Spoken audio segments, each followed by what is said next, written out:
Eu vou supor que o pessoal que não está ligando a câmera, uma vez que está me ouvindo, está aí, devia ligar a câmera. Se não está ouvindo, é porque não está aí. Tá certo? Infelizmente, exige uma exigência da... Qual é o nome? Só um minutinho, professor. Estou quase conseguindo. Estou fazendo a gambiarra, super rápido.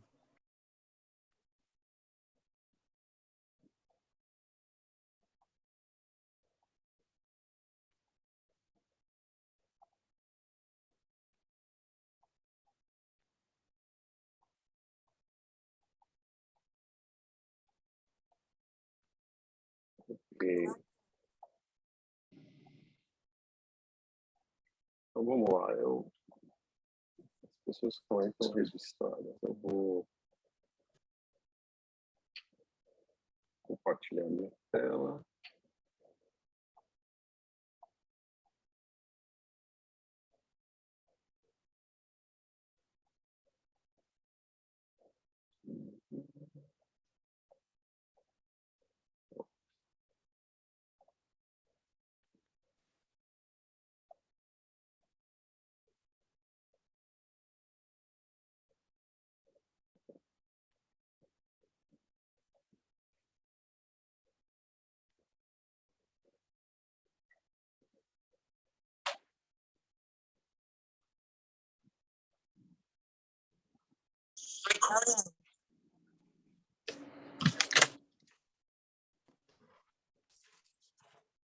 Vamos lá. Essa é a imagem de hoje. Século XXI, Descartes descobriu que as pessoas que não pensam também existem. Todo mundo conhece René Descartes, filósofo famoso pela uma coisa que vocês usam bastante em matemática, que é o plano cartesiano. Aquele plano X, Y. René Descartes, pai da geometria analítica. Muito bem, ele tinha essa frase, penso, logo existo. E aí, no século XXI, como um susto, descobriu que quem não pensa também existe. Cheio de pessoa que não pensa. Não. Mas vamos lá. Vou fazer mais uma coisa que eu esqueci. Ou seja, não perturbem até esta noite. Bom, ligar.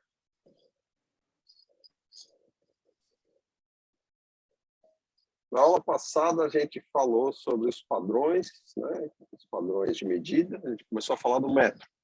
Tá? Começou, a gente terminou falando uma barra de platina e irídio, uma das primeiras propostas, não foi a primeira, e que finalmente é substituído usando a velocidade da luz, que é uma constante universal. Ele é considerado 1 sobre o valor numérico da velocidade da luz em metros por segundo. Então, essa distância, 1 sobre, por exemplo, aproximadamente 300 milhões, né? 1 sobre 300 milhões da distância percorrida pela luz em 1 segundo. É a nova definição do metro. Tá? Com um pouco com valores grandes, falamos das potências de 10, algarismos significativos e tudo mais. Foi? Hoje, nós vamos continuar essa brincadeira, terminar. Eu vou falar do...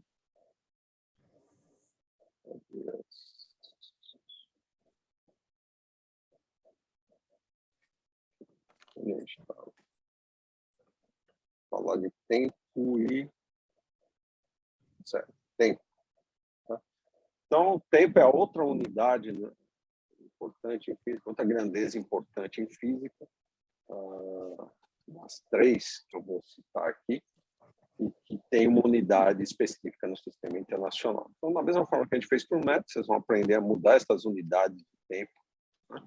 Usando aquele método que eu mostrei para vocês. Você multiplica por número 1 adequado, né? E a partir daí você converte de uma unidade para outra. Basicamente é isso que é importante. E os dispositivos que são usados para medir o tempo. Tá?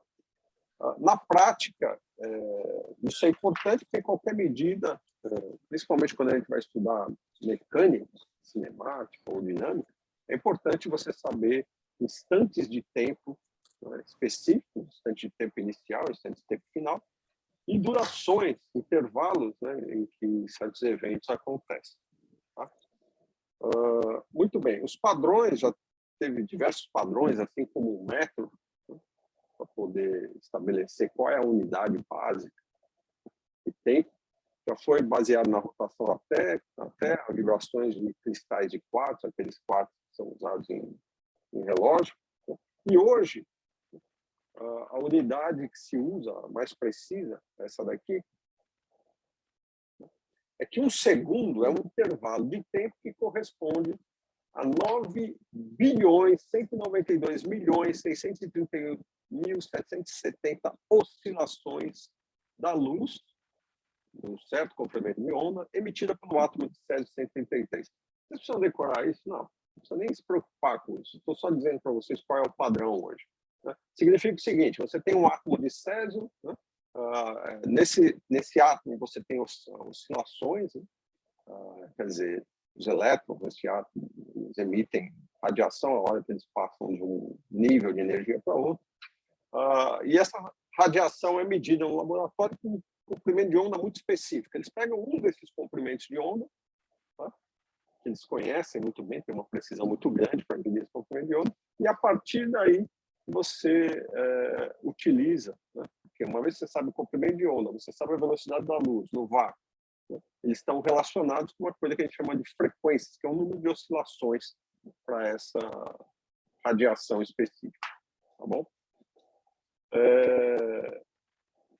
E, quer dizer, e esse número grande, um número enorme de oscilações, que essa vibração ocorre nesse átomo. Quer dizer, para a gente é uma coisa absurda, né? Mas para átomos isso é muito comum. E é uma quantidade muito precisa que permite medir o segundo com maior precisão do que qualquer relógio de pulso que vocês tenham e outros padrões que já foram inventados, exceto que hoje, é claro, além dos relógios, que são relógios atômicos, esses são chamados relógios atômicos, você tem relógios que estão sendo produzidos cada vez mais precisos. Por exemplo, um relógio desses, que é chamado relógio atômico, você tem um padrão lá nos Estados Unidos, tem na Europa, tem em tudo quanto é lugar, você tem um relógio desse. Se você comparar o segundo mais preciso que você pode medir, em todos esses relógios, você vai ter um atraso de cerca de 1 segundo só depois de 6.000 anos, alguma coisa assim. Um tempo muito longo. O seu relógio é bastante preciso.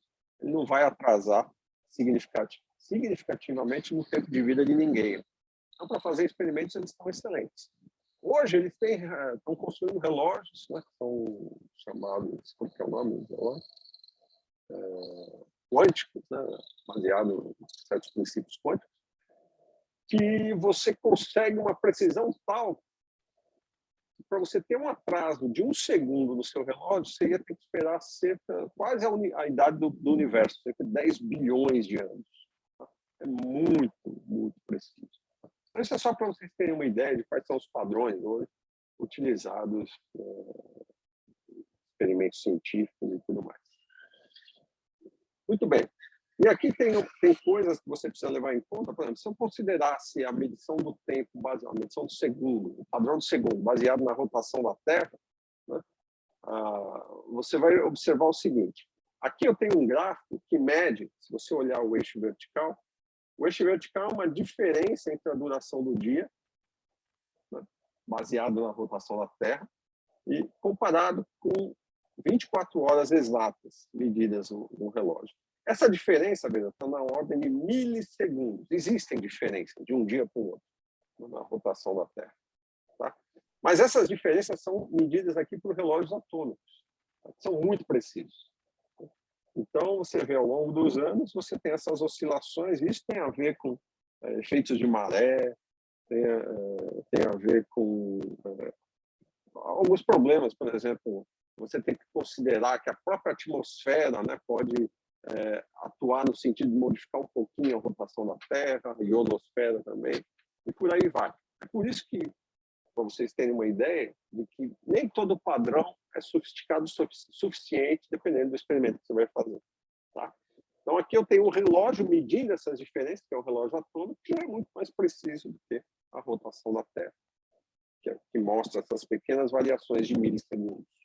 Tá? Então, se eu quero fazer um experimento que tem que ser mais preciso do que milissegundos, por exemplo, quero precisão da ordem de microsegundos, a rotação da Terra já vai para o esgoto, porque não serve para nada.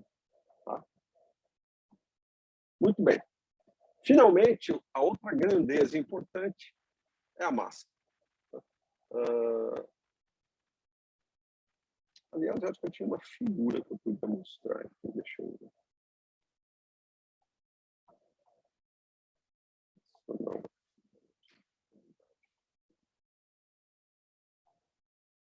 Deixa eu dar uma figura aqui embaixo.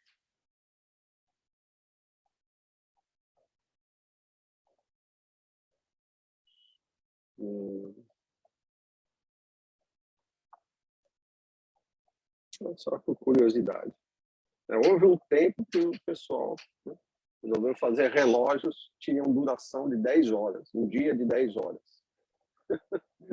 O negócio não funcionou muito bem. Tá?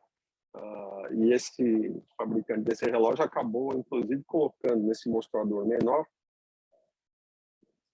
as 12 horas usuais que a gente costuma contar nos nossos relógios. Tá? Para vocês verem que nem sempre os padrões que a gente tem hoje foram os mesmos. Né?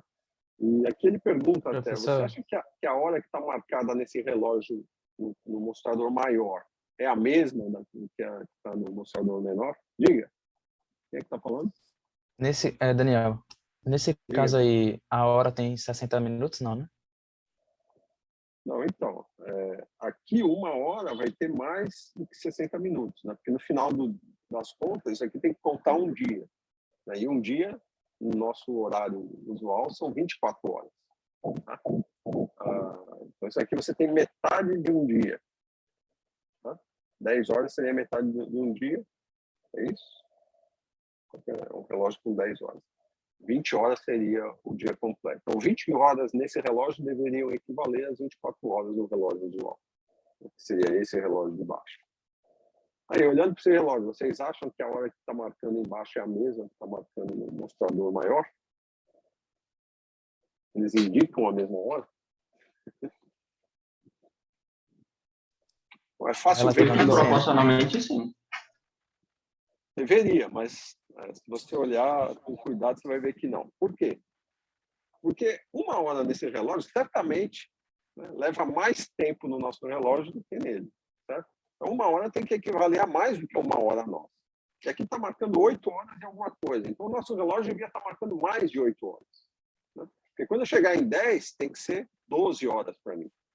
Então, 8 horas aqui devia ser mais do que 8. Enquanto o ponteiro menor está abaixo do 8 aqui. Né? Então, não está marcando, não está indicando a mesma hora. Isso é só uma observação. Eu não preciso fazer conta, poderia fazer contas. 1 hora aqui equivale a tanto, ou melhor, 10 horas equivale a 12 horas no relógio. Fazer essas brincadeiras, regrinhas de 3, 5. Mas aqui não precisa nem fazer isso. É só observar que 8 horas no relógio maior tem que ser mais do que 8 horas no relógio usual nosso, que marca 12 horas. Né? E aqui, como o ponteiro menor está abaixo do 8, que é 8, né, que é 9, não é fácil ver que eles não marcam a mesma hora. Tá? Muito bem. Ok, vamos falar da massa. Massa é a última grandeza importante. O sistema internacional, sim, eu acabei falando, né, mas qual é a unidade do sistema internacional para medir tempo? É o segundo, tá? Se é minúsculo. A massa, da mesma forma, você vai aprender a mudar unidades. Tem lugares que usam unidades malucas, que nem libras. Né? Quantas libras você pesa? Estados Unidos e Inglaterra, para variar. Né? E talvez, eu não sei se a Índia adota esse... Geralmente os países colonizados pela Inglaterra adotam esses sistemas malucos. Mas no sistema internacional, qualquer laboratório no mundo que você vá, a unidade é sempre metro por comprimento, segundo por tempo, e no caso da massa vai ser quilograma. Tá? A gente vai falar também de massa específica, vai aprender a citar isso daí, entender como é que se usa e como que você pode, às vezes, calcular a massa ou o volume de objeto conhecendo a sua massa específica. Tá? Que geralmente a gente chama de densidade de massa. Tá? Então, tem essas duas maneiras de escrever isso que eu chamo de massa específica. Massa específica ou densidade de massa. Muito bem, o quilograma padrão, da mesma forma, deixa eu colocar uma figurinha aqui. Quilograma padrão, olha só o que está lá na França, no Instituto de Pesos e Medidas, que foi definido como quilograma padrão. É um cilindro, esse cilindro que você vê aqui dentro, está muito bem escondido. Está muito bem escondido aqui. Várias campânulas, onde é feito um vácuo e tudo mais. Então, você evitar efeitos de corrosão, um monte de coisa. De novo, é um cilindrozinho pequeno, de platina e iridium.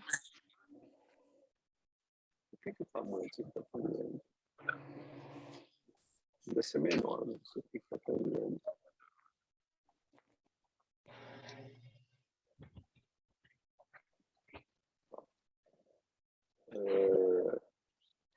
E ele tem alguns centímetros cúbicos de altura, tá, 3,9 centímetros de altura e 3,9 centímetros de diâmetro. Aí você pode calcular o volume desse cilindro, né? A área da base vezes da altura, você vai ter o volume do cilindro em centímetros cúbicos. Tá? O que foi definido como um quilograma. Então, você faz cópias, réplicas desse cilindro padrão, né? Leva para todo mundo, e finalmente todo mundo vai poder medir a mesma quantidade de massa em qualquer lugar, com a mesma precisão dada por esse cilindro. De novo, esse padrão é modificado, né? Você tem outras unidades que são mais apropriadas, por exemplo, para quando você vai usar, está trabalhando com química, com física atômica, né? A unidade mais apropriada é a chamada unidade de massa atômica. Aqui, por definição, como o carbono 12 tem uma massa, por definição, 12U, U é essa unidade de massa atômica, né? Então, uma unidade de massa atômica é 1/12 da massa em quilogramas do átomo de carbono 12. Tá? Que equivale a, vocês estão vendo aqui, algo da ordem 10 a menos 27 quilogramas. Tá? Então, fazer conversões. Suponha que eu tenha 1 grama. Vamos fazer uma conversão aqui, vocês já sabem fazer isso. Suponha que eu tenho 1 grama. E eu quero converter 1 grama para unidades de massa atômica. Quantas unidades de massa atômica me dá 1 grama? Quem sabe fazer essa conversão? Baseado no que vocês aprenderam na aula passada.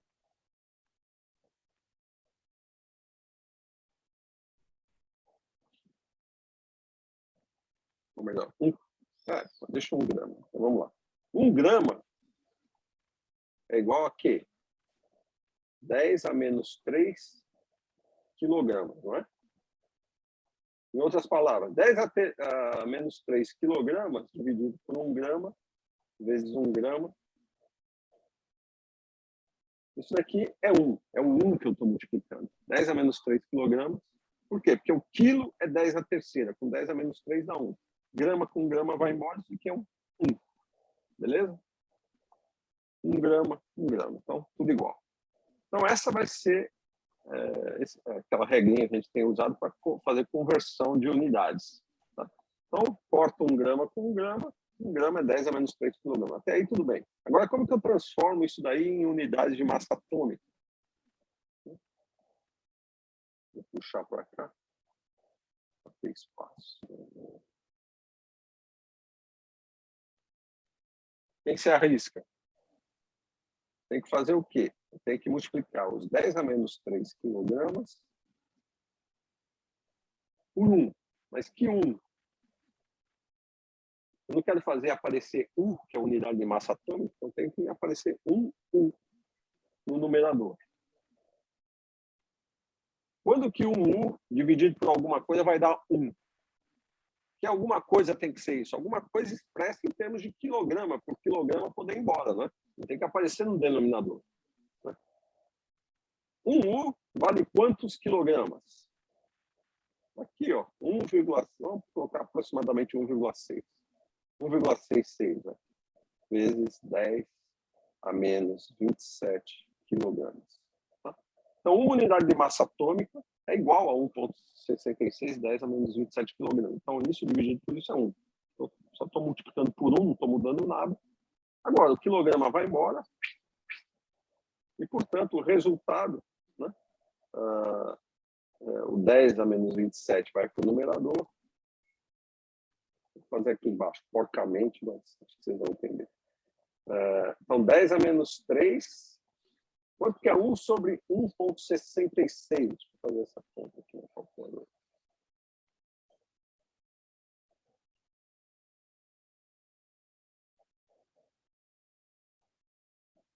É igual a 0,6. Né? Então, 0,6 é 6 vezes 10 a menos 1. Certo? E o 10 a menos 27 no denominador? É 10 elevado a 27 no numerador. E a única coisa que sobrou aqui foi o U, ou seja, unidades de massa atômica. Tá? Vocês entendem essas passagens, né? A potência negativa no denominador vai para a potência positiva no numerador. É a mesma coisa que multiplicar em cima e embaixo por 10 a 27. Tá? Ou seja, multiplicar por 1. A álgebra é sempre isso. Essas transformações é sempre fazer produtos por 1 adequado. 10 a 27 sobre 10 a 27 é 1. Só que 10 a 27 vezes 10 a menos 27 no denominador é 1. E 10 a 27 no numerador é o que sobra. Então, o resultado, 10 a 27 com 10 a menos 1, 10 a menos 3, dá 10 a 27 menos 4, tá? Porque é 23. Portanto, isso é igual aproximadamente a 6 vezes 10 a 23 unidades de massa atômica. Então, 1 grama equivale a 6 vezes 10 a 23 unidades de massa atômica. Tranquilo? Todo mundo acompanhou? O professor, esse 10 a negativa 3 é por quê mesmo? 10 a 23? Não, a negativo 3 ali, 1 grama é igual a 10 negativo 3 quilogramas. Ele vem aqui, ó, 10 a menos 3 quilo. Quanto que é quilo? É 10 a terceira. Lembra, quilo? Eu vou colocar as unidades daqui a pouco, esses prefixos. Quilo, como é que é? Quilo, milhão, né? Mega, quilo, mega, giga, tera, essas coisas eu vou mostrar para vocês daqui a pouco. Tá? Mas o quilo é 10 elevado à terceira. Então, é 10 elevado à terceira vezes grama. 10 à terceira com 10 a menos 3 é 1. Então, isso aqui, na verdade, é 1 grama. É 1 grama que eu comecei. Era isso que você estava perguntando? Isso mesmo, obrigada. Tá? Então, o que eu fiz aqui foi o seguinte. Quilograma é igual a 10 elevado a 3 gramas, ou seja, 1000 gramas. Tá? Ok. E o resto foi produto, né? Mais alguma coisa? Vocês têm que treinar bastante álgebra, porque vocês vão usar o tempo todo na vida de vocês. É bom estar treinado. Tá? Certo, deixa eu apagar aqui, que isso aqui foi só para ilustrar. Vai ficar gravado aí na. Depois eu coloco a gravação disponível para vocês. Finalmente, a chamada massa específica ou densidade de massa. Tá? A gente usa essa letra Rho do alfabeto grego, então você tem que aprender grego também.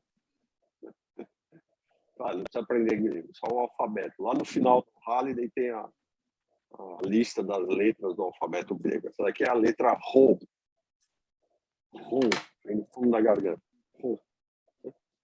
E Rho é a densidade, a razão entre a massa de um objeto pelo seu volume. Então, M é a massa.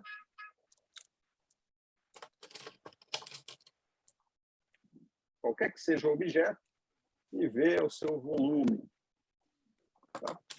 Existem outras densidades de massa? Existem. Por exemplo, a gente costuma chamar sigma, é uma densidade de massa que é massa sobre área. Suponha que, em vez de ter um objeto tridimensional, eu tenho um objeto bidimensional. Como uma moeda, por exemplo. Basicamente, é só bidimensional, uma chapinha, né?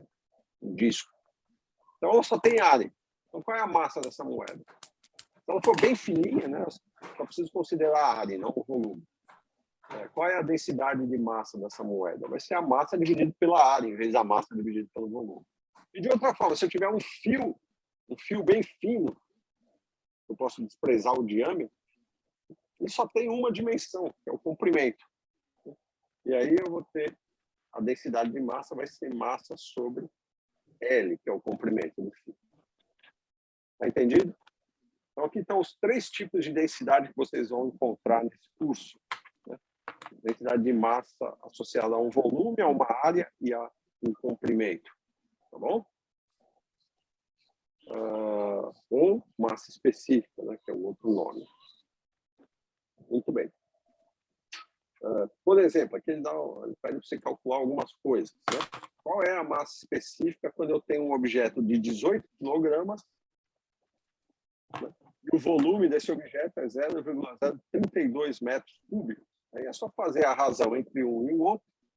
Quilograma é unidade de massa no sistema internacional e metro é unidade de comprimento no sistema internacional. Como todo volume, né, é o produto de 3 comprimentos, por exemplo, um cubo, é uma aresta vezes outra vezes a altura, todos eles em metro, vai dar metro cúbico. Então, o resultado, a densidade de massa, ou massa específica, quando você fizer essa conta, dá 560 kg por metro cúbico. Tá?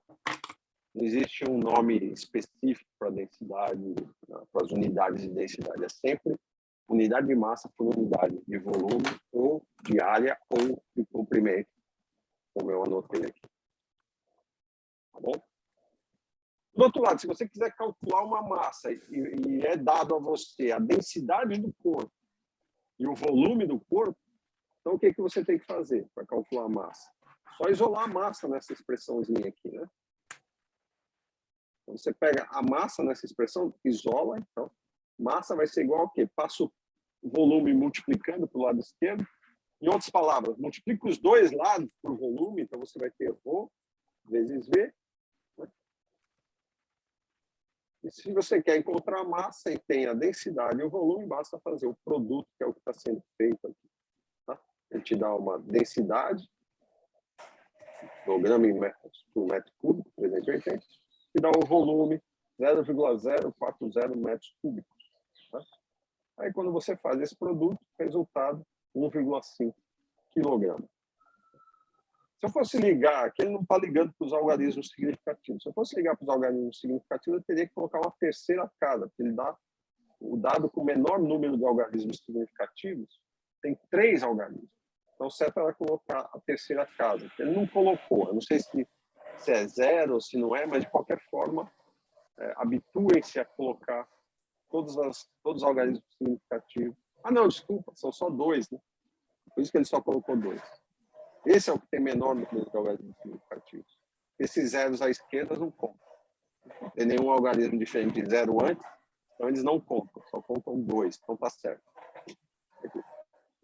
Aqui é que ele colocou 1 a mais. Devia ser... porque ele está querendo deixar nas unidades do sistema internacional, aí não tem como fazer.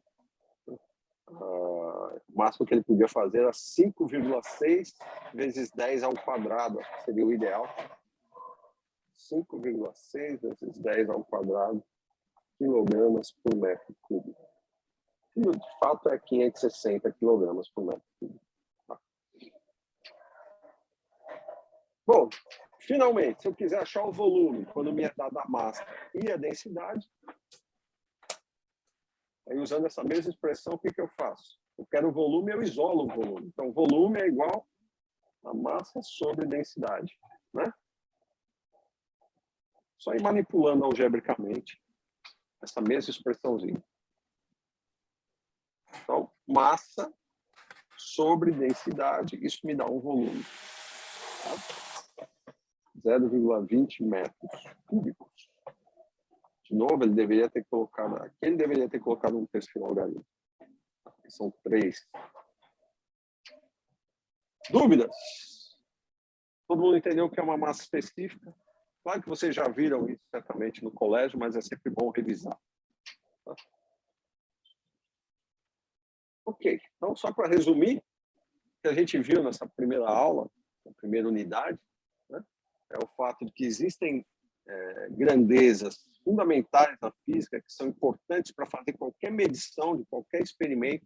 A ciência só faz sentido por isso, porque eu posso fazer experimentos e obter resultados numéricos, né, seguidos de suas unidades, que eu posso comparar com qualquer experimento em qualquer lugar do mundo e dizer, não, isso aqui faz sentido, porque o resultado é o mesmo, né? As teorias que estão por trás para descrever os fenômenos fazem sentido porque são comprovadas pelos experimentos. Tá? E toda a grandeza física, né, deve ser acompanhada de sua unidade. Não adianta você me dar um resultado que é só um número, se você não me disser qual unidade, não tem sentido nenhum. É 10 quilos, por exemplo, é 10 metros, é 10 segundos. Unidade tem isso daí. Então, nas suas respostas, nunca esqueça de colocar as unidades. É claro, existem situações em que o resultado é um resultado sem dimensão, que a gente chama de adimensional. Por exemplo, se eu dividir uma massa por outra massa, o resultado vai ser um número que não tem dimensão, não carrega unidade nenhuma. Mas, geralmente, o resultado físico vem acompanhado de sua unidade. Tá? O que a gente vai usar ao longo desse curso todo, na ciência, que é habitual, são as unidades do sistema internacional. Comprimento é o metro, massa é o quilograma, tempo é o segundo. Tá? A partir dessas grandezas fundamentais, com suas unidades do sistema internacional, todas as outras grandezas vão ser grandezas derivadas dessas 3 na mecânica. Tá? Então, vai ser uma combinação de quilograma com metro com segundo em potências dessas quantidades. Às vezes, a gente dá um nome específico. Né? Por exemplo, a energia, a gente usa o joule. Mas o joule não é uma unidade fundamental. A unidade fundamental é quilograma, metro por segundo. Tá bom? O que mais? A gente aprendeu a fazer as conversões de unidade. Eu exemplifiquei qual é o método que a gente usa. Essa conversão em cadeia é o que a gente tem usado aqui. A gente viu a definição do metro, a definição do tempo, né, e da massa a partir de padrões. Tá? E, finalmente, massa específica, e eu ainda adicionei aqui massa específica ou densidade, né, densidade volumétrica, densidade superficial e densidade linear. Tá? Volumétrica é quando está associada a um volume, superficial é quando está associada a uma área, e linear quando está associado a um comprimento.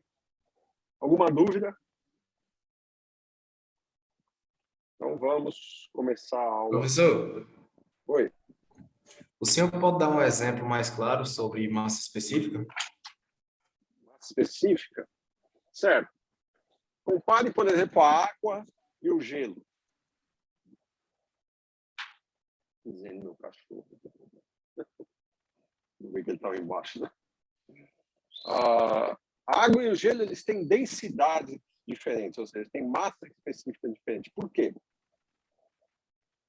Porque se você pegar 1 quilograma de água e 1 quilograma de gelo, o volume vai ser diferente. Tá? A água, quando ela está no estado líquido, ela ocupa um volume menor que quando ela vai a 0 graus Celsius. Né? E a situação que acontece fisicamente é que a água, à medida que vai se esfriando, chegando perto dos 0 graus Celsius, ela vai expandindo o volume, se torna gelo com um volume maior. Se a massa é a mesma, porque eu não tirei molécula nenhuma, não tirei nada de água desse conteúdo, né? Experimente pôr uma garrafa na geladeira, você vai ver que ela vai quebrar depois de um tempo. Por quê? Porque o líquido lá dentro se expande. Tá? Basicamente, a água está se expandindo. Então, se o volume é maior, mas a quantidade de líquido é o mesmo, ou seja, a massa é a mesma, então eu vou ter, por exemplo, para a água, né, ela tem uma certa massa dividida por um volume que eu vou chamar de volume da água, E o gelo, que é a água congelada, colocar G, é a mesma massa, só que agora é dividido por o volume do gelo, onde o volume do gelo é maior do que o volume da água. Então, você concorda que a densidade vai ser menor, a densidade do gelo. Tá? E é por isso que o gelo na água ele flutua. Ele tem uma densidade menor, mas isso você vai aprender lá em Física 2. Né? Tem a ver com os princípios lá da hidrodinâmica, Arquimedes e tudo mais. Professor, rapidinho, então massa específica não tem nada a ver com densidade, né? Apesar da fórmula ser igual. Não, massa específica é a mesma coisa. É só um nome diferente. Se eu falar massa específica ou se eu falar densidade, é exatamente a mesma coisa. É claro que, geralmente, massa específica, né? Você está falando de uma determinada substância, você está sempre pensando em volume. Mas a gente vai ver que, em muitos problemas, vai ser interessante você usar uma massa específica, uma densidade, mas não usar associada a volume, mas sim a área. Como eu falei, o exemplo. Pega, por exemplo, um disco metálico. Um disco metálico, ele não tem outra dimensão a não ser uma área. Ele não tem altura, ele é uma chapinha fina, né? Só tem uma área. Se você pegar essa massa desse disco e dividir por essa área, você também vai ter uma densidade. Não é a densidade volumétrica, tá? É a chamada densidade superficial. Tá? Agora, por que o Halliday gosta dessa palavra massa específica? Certamente porque se você olhar para qualquer substância, você sempre pensa no volume dessa substância e na massa contida dessa substância. Quando você faz a razão, você tem o que a gente chama de massa específica. Tá? Porque, no final das contas, tudo ocupa o espaço tridimensional. Até os átomos, né, ocupam o espaço tridimensional. Mas, na prática, para problemas do dia a dia, eu só preciso me preocupar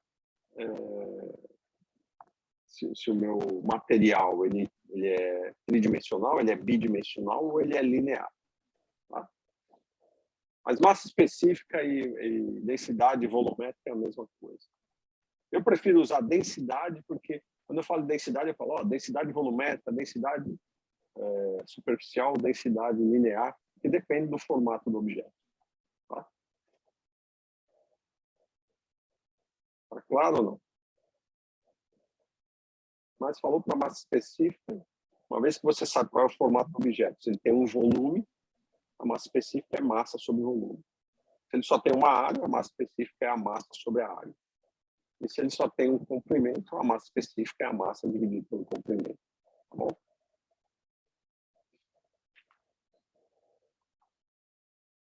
Esclareceu ou alguém ainda tem dúvida quanto a isso?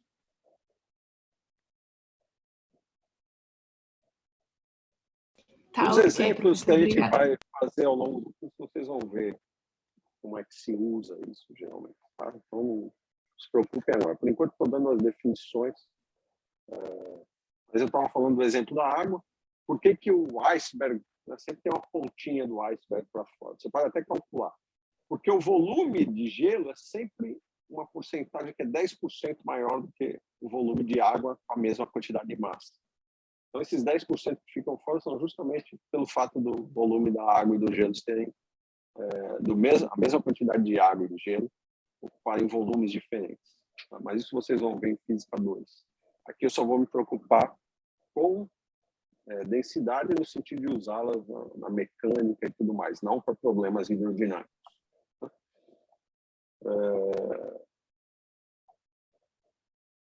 Então, compreendendo que a densidade ela varia com uma mesma quantidade de massa, dei o exemplo da água. Água no estado líquido e água no estado sólido. É a mesma massa, só que dividida por volumes distintos. E é por isso que vocês vão encontrar tabelas com tantas densidades diferentes. Densidade da água, densidade do gelo, densidade do vapor de água. Se você for olhar, a molécula é sempre a mesma, é H2O. Mas os volumes que ocupam a mesma quantidade dessas substâncias é diferente. Né? O vapor de água ocupa muito mais volume, né, do que a água líquida e assim por diante. Basta evaporar a água que você tem numa chaleira, você vai ver que você vai encher um balão um volume muito maior do que numa chaleira. Ok. Vamos falar agora... Sim, deixa eu falar uma coisa. Ali no programa de vocês estava vetores agora, mas eu não vou...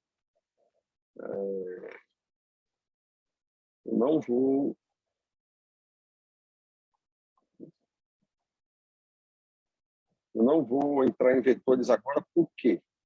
Porque vetor, né, ele só vai ser útil quando eu começar a falar em movimento em 2 e 3 dimensões. Antes disso, a gente vai falar do movimento retilíneo que se dá em uma única dimensão. Tá? Eu vou inverter as ordens, mas isso eu altero depois lá no cronograma. Tá? Então, hoje a gente vai começar a falar sobre movimento retilíneo, tudo que a gente tem que falar sobre o movimento retilíneo. Né? E essa primeira parte do curso a gente chama de cinemática. Cinemática.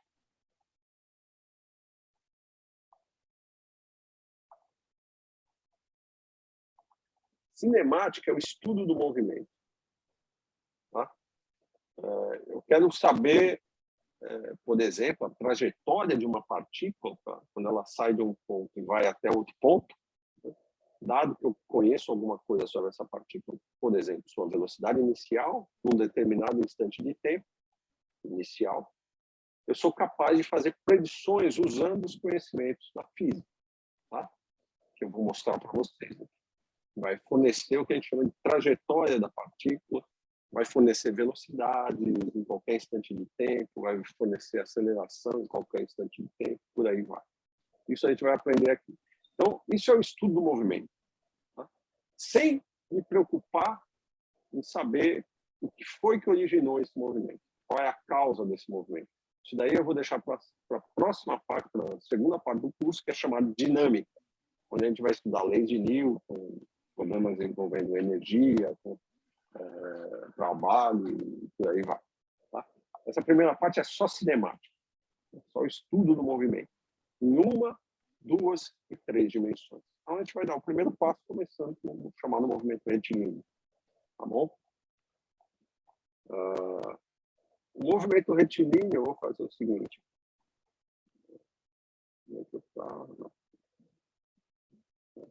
Sério. Adicionar uma página.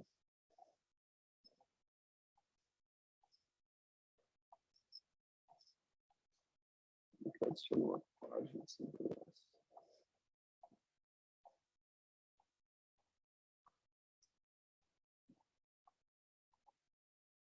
Vou ter que abrir outro caderno. Aqui.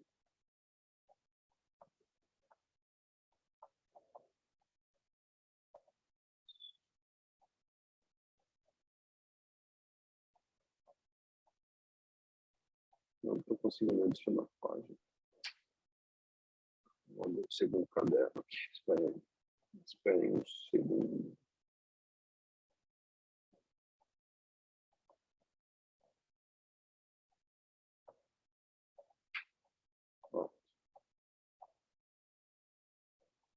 Escolher um modelo na página. Você prefere quadro preto ou quadro branco? Branco é melhor, professor. Branco? Fica melhor.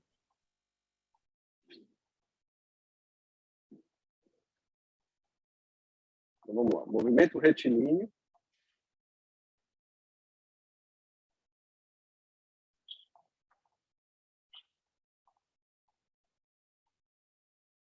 Movimento que se dá em uma dimensão.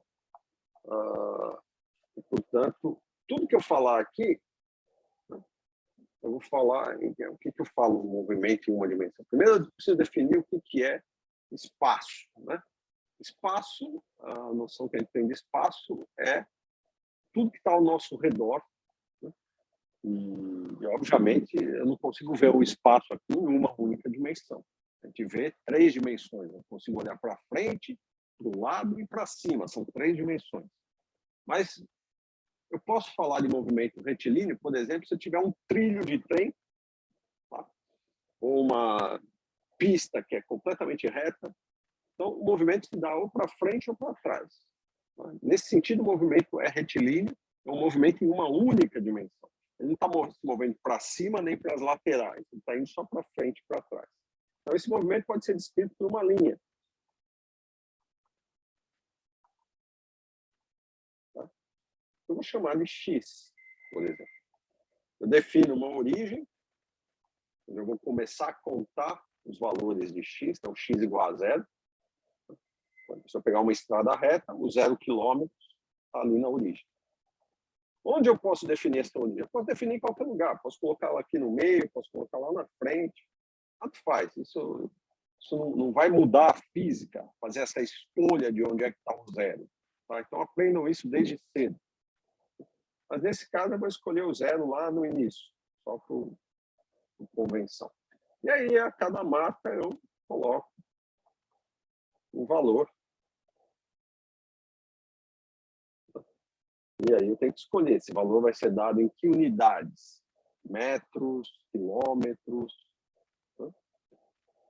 Eu prometi fazer uma coisa e eu esqueci de fazer essa coisa, que era mostrar os múltiplos das diversas unidades. Vamos lá. Aqui. Tabela dos prefixos. Então, vou apresentar uma vez, isso daí deve estar no Halliday. Né? Então, quando eu falo em quilômetro, eu estou usando o quilo que está aqui, está vendo o quilo? Opa, desculpa. Esse camarada que está aí. Tá? Quilo. Quilo é 10 a terceira. Eu não consigo apontar aqui, porque isso aqui é um livro. Aí eu tenho unidades que são maiores que o quilo, estão para cima, e unidades que são menores do que o quilo. Prefixo. O que é um prefixo? Então, eu tenho as unidades fundamentais, né? E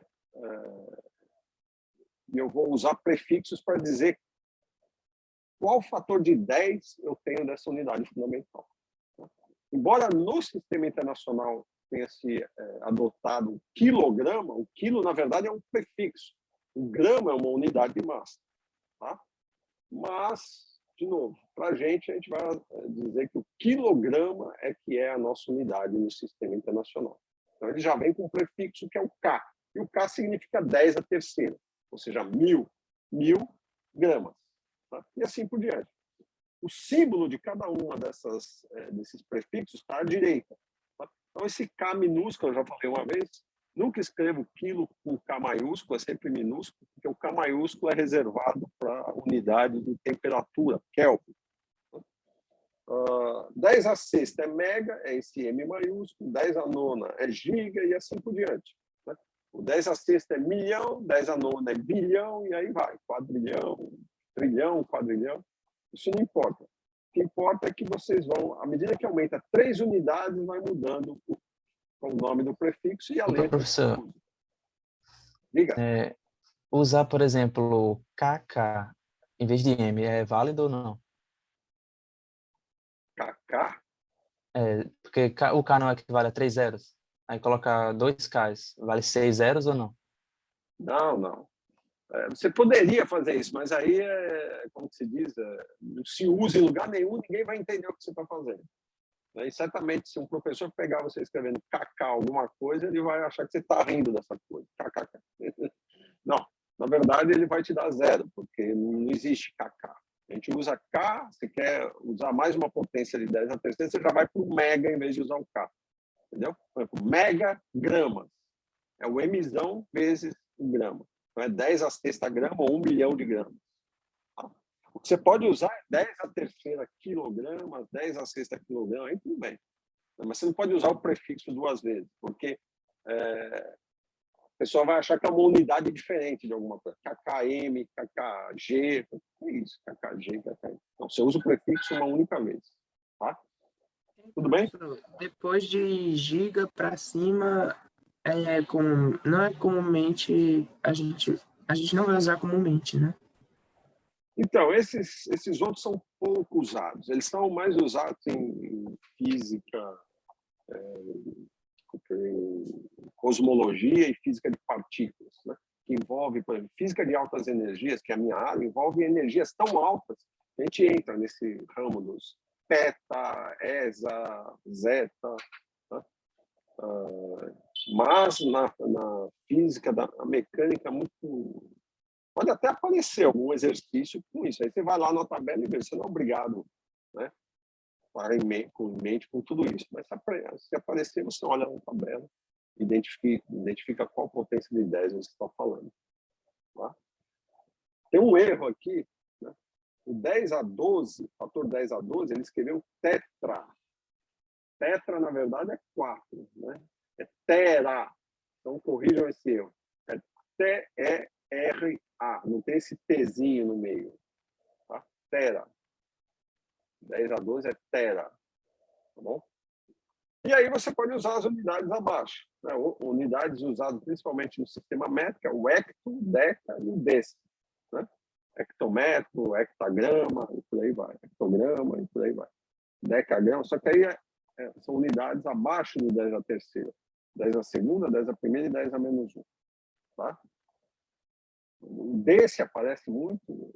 Não, desse não aparece muito. O que aparece muito é o centímetro, que é o 10 a menos 2, o milímetro, 10 a menos 3, e a partir do milímetro, né, só potências de 3 menores do que 10 a menos 6, ou seja, 10 a menos 9, 10 a menos 12, até 10 a menos 24. Tá? Esses que estão em negrito são os que você mais vai encontrar por aí. Tá bom? Então é bom, né, vocês darem uma olhada nessa tabela, porque quando aparecer um problema, você vai ver o Gzão lá, vezes grama, ou Gzão vezes metro. O que é isso? Gigametro. Então você já sabe que tem o fator 10 a 9. Tá bom? Então não se assustem. E é fácil ver que tem alguma coisa diferente, né? Porque você conhece já as unidades fundamentais do sistema internacional. É o quilograma, metro e o segundo. Qualquer letra que você colocar ali significa que você está usando um prefixo. Mas, de novo, só pode usar uma letra, não vai usar duas vezes. Se quiser usar uma potência maior, ou você escolhe um desses prefixos diferentes, ou usa uma potência 10 elevado a alguma coisa, vezes um dos prefixos que estão aí. Tá bom?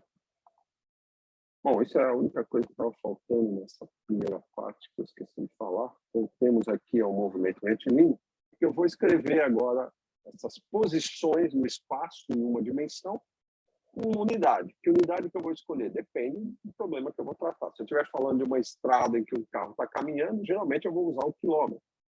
Né? Quilômetro é 10 a terceira vezes metro. Tá? Se eu estiver falando de uma formiguinha andando, eu posso falar de milímetros.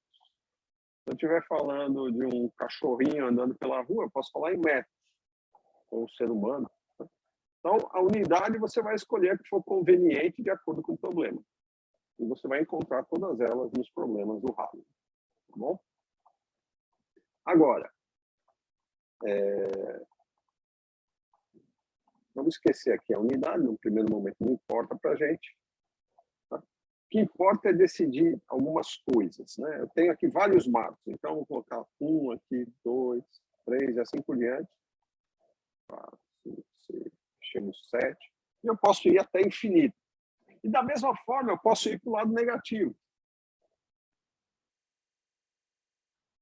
Tá? Aqui, menos 1, menos 2. Se for uma estrada, geralmente você não vai ter isso. Tá? A estrada começa no zero e só tem os positivos. Tá? Mas o negativo significa para a gente simplesmente que você está antes da origem, mais nada, não tem significado nenhum físico, se positivo ou negativo. Se eu escolher deslocar o meu sistema de coordenadas, pegar o zero e colocar lá onde está o menos 2, não vai fazer diferença nenhuma. A única diferença é a seguinte: para cada problema que vocês forem resolver, vocês vão escolher o seu sistema de coordenadas, né? Aqui só tem o x, né? Uma linha, e vai escolher a sua origem para poder definir os cálculos que você vai realizar no problema. Tá? Você não pode ficar mudando o sistema de coordenadas à torta e à direita, que você pode se confundir no problema e acabar errando. Se você for uma pessoa já extremamente treinada em física, tudo bem mudar de sistema de coordenadas no meio do caminho, mas tem que tomar cuidado para não cometer erros.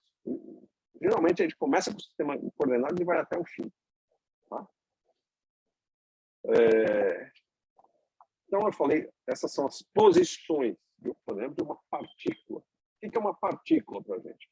Então, observe, embora essas aulas elas pareçam muito triviais, eu vou falar de conceitos que são importantes, que as pessoas depois vão poder tropeçar no meio do caminho se elas não tiverem isso muito bem solidificado na cabeça. Tudo que eu vou chamar de partícula aqui significa uma coisa que não tem dimensão nenhuma, um ponto que não tem dimensão.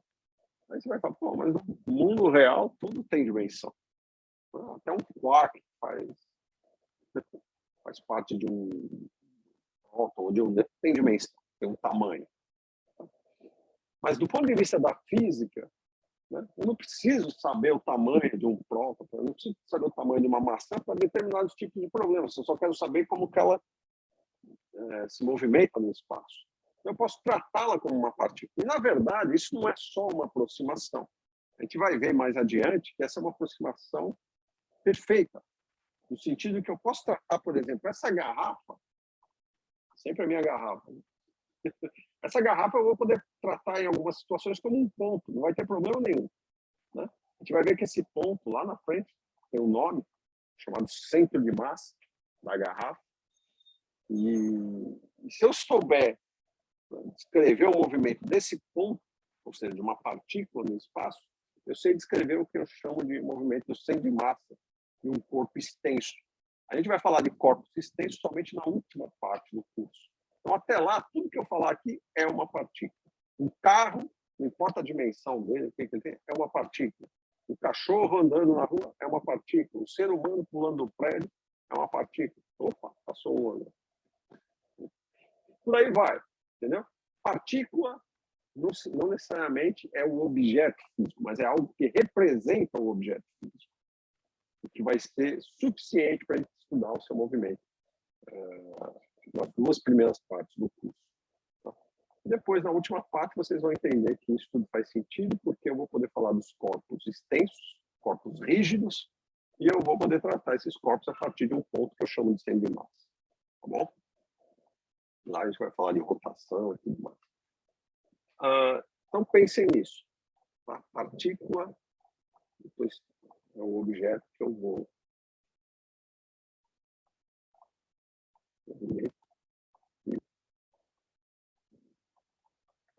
estudar. Seja ele qual for, elefante, cachorro, ônibus. Outra coisa importante é o que a gente chama de deslocamento. O que é o deslocamento?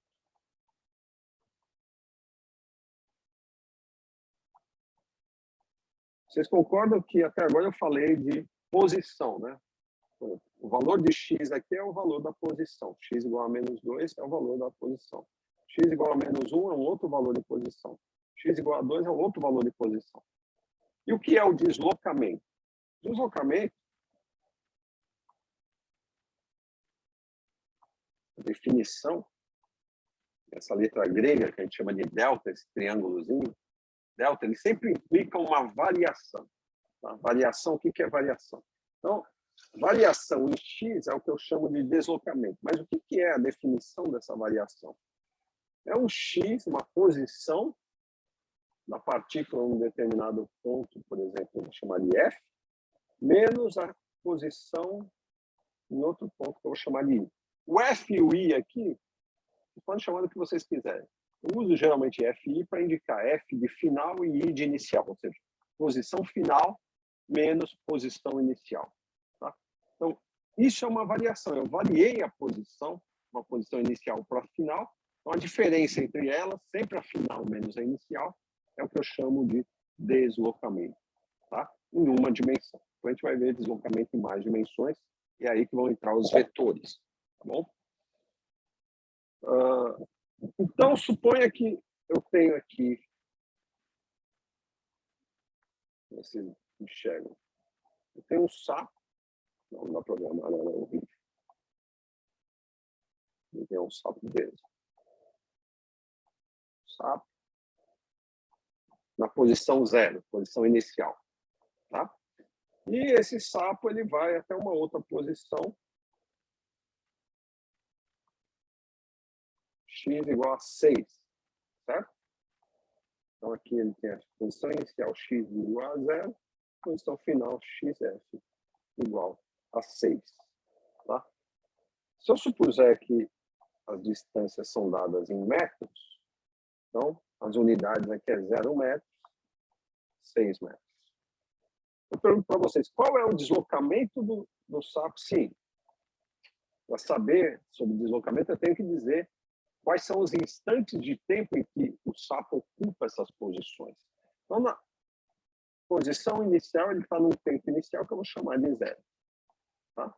E a posição final, ele está num tempo final que eu vou chamar de, por exemplo, 2 segundos.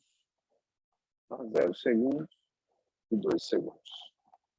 Eu pergunto a vocês, qual é o deslocamento do sapo entre esses dois instantes de tempo? Tempo não tem segredo, ele sempre corre para frente, nunca corre para trás. Tá? Então, sempre vai ser, eu vou sair de um tempo determinado e vou aumentar o valor do tempo. Então, geralmente eu uso o tempo inicial como t igual a 0. Coloco lá meu cronômetro, 0. Aí o bicho começa a andar, eu ligo o cronômetro e vejo quanto tempo marcou para ele chegar em cada uma das posições específicas. Tá? E é por isso que eu associo 2 segundos à posição final. Então, o tempo sempre corre para frente. Não vamos falar de máquina do tempo nem nada aqui. E depois eu vou falar qual é o significado de tempos negativos que vão aparecer nos problemas. Mas, por enquanto, pense apenas que para qualquer experimento, eu sempre começo o experimento no meu cronômetro com um cronômetro zerado. T igual a 0. Vamos lá. Qual é o deslocamento desse sapo? Quem me diz? 6 metros. 6 metros. X final. Quanto que é o X final? 6 metros menos X inicial, que é 0 metros. Portanto, 6 menos 0.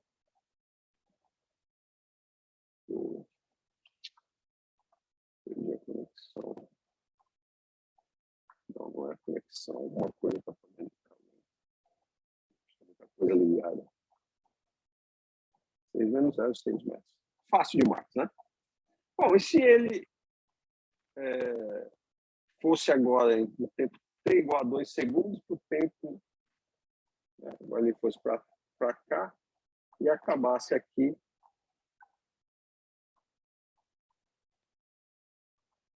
no tempo t igual, vou chamar de t' igual a 3 segundos.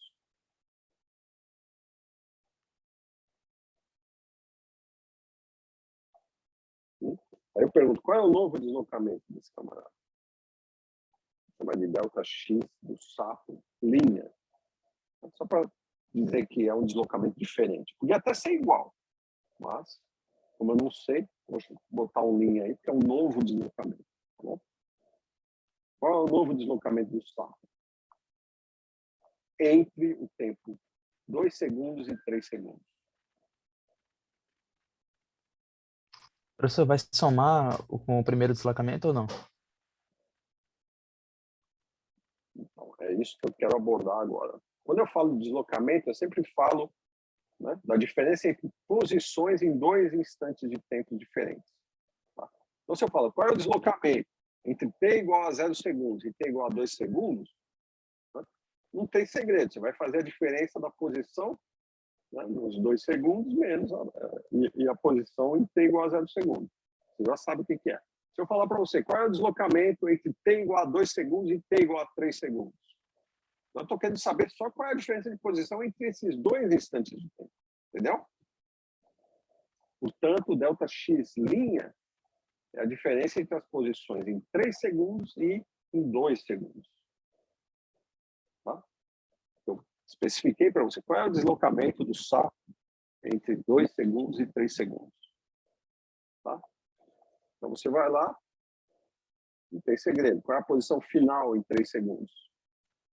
3 menos 6.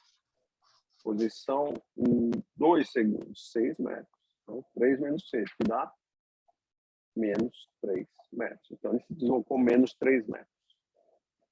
Percebeu?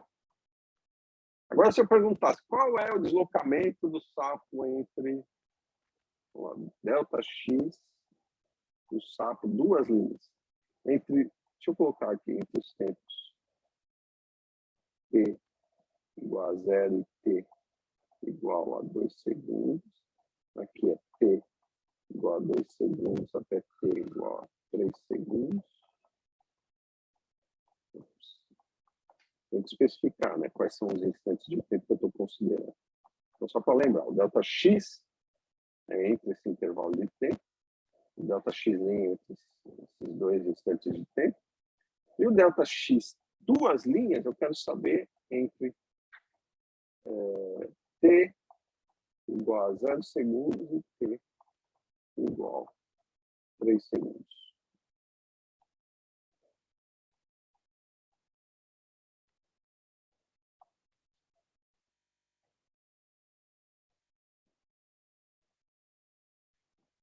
Quem me diz?